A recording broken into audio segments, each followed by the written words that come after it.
ജനവിധി കാത്ത് കേരളം.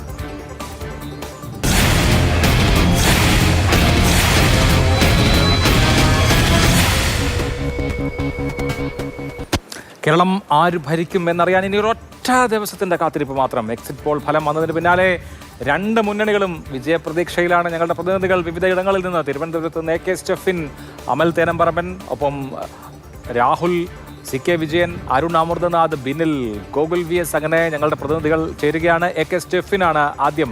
സ്റ്റെഫിൻ, എക്സിറ്റ് പോളുകൾ രണ്ട് മുന്നണികൾക്കും ആത്മവിശ്വാസം നൽകുന്നതാണ്. ഇനി ഒരൊറ്റ ദിവസത്തിന്റെ കാത്തിരിപ്പുണ്ട്. മുഖ്യമന്ത്രി കണ്ണൂരിലേക്ക് മടങ്ങിയിട്ടുണ്ട്, പക്ഷെ അദ്ദേഹം തിരിച്ചു വരുമെന്ന ഉറച്ച കോൺഫിഡൻസിലാണ്. അതേസമയം UDF സംബന്ധിച്ച് മുഖ്യമന്ത്രി ആര് വേണമെന്ന കാര്യത്തിൽ തർക്കം മുറുകുകയുമാണ്.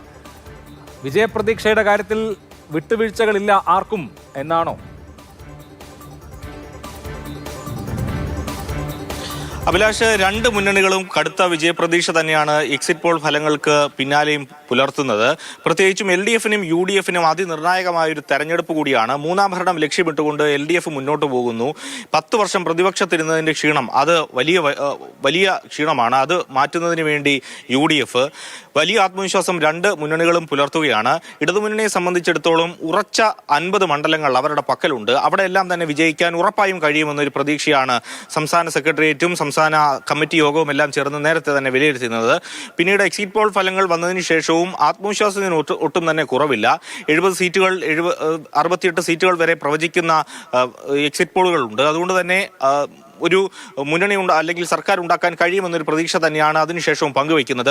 മുഖ്യമന്ത്രി ഏതായാലും തിരുവനന്തപുരത്ത് നിന്ന് മടങ്ങിയിട്ടുണ്ട്. കഴിഞ്ഞ തെരഞ്ഞെടുപ്പിന്റെ സമയത്തും അല്ലെങ്കിൽ തെരഞ്ഞെടുപ്പ് ഫലം വരുന്ന സമയത്തും അദ്ദേഹം കണ്ണൂരിൽ തന്നെ ആയിരുന്നു ഉണ്ടായിരുന്നത്. അതിന് പിന്നാലെയാണ് ഇങ്ങോട്ടേക്ക് തിരിച്ചു വന്നത്. പക്ഷേ ഇപ്രാവശ്യത്തെ വരവ് എങ്ങനെയാകും, വീണ്ടും ഒരു ചരിത്രത്തിലേക്ക് ആയിരിക്കുമോ എന്നുള്ളതാണ് രാഷ്ട്രീയ കേരളം ഒന്നാകെ ഉറ്റുനോക്കുന്നത്. ഏതായാലും അതിനി മണിക്കൂറുകളുടെ അല്ലെങ്കിൽ ദിവസങ്ങളുടെ മാത്രം ബാക്കി നിൽക്കുകയാണ്.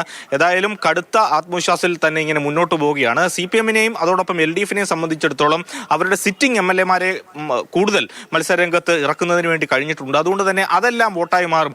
ഒരു പക്ഷേ ഭരണവിരുദ്ധ വികാരം അല്ലെങ്കിൽ സർക്കാർ വിരുദ്ധ വികാരം അടിത്തട്ടിൽ ഉണ്ടായാൽ പോലും അത് മറികടക്കാൻ MLA എന്ന ഒരു വികാരം അതിന് കഴിയുമെന്നുള്ളതാണ് LDF-ഉം CPM-ഉം ഉറച്ചു വിശ്വസിക്കുന്നത്. ഏതായാലും ഫലം കാത്തിരിക്കുകയാണ് കേരളം ഒന്നാകെ.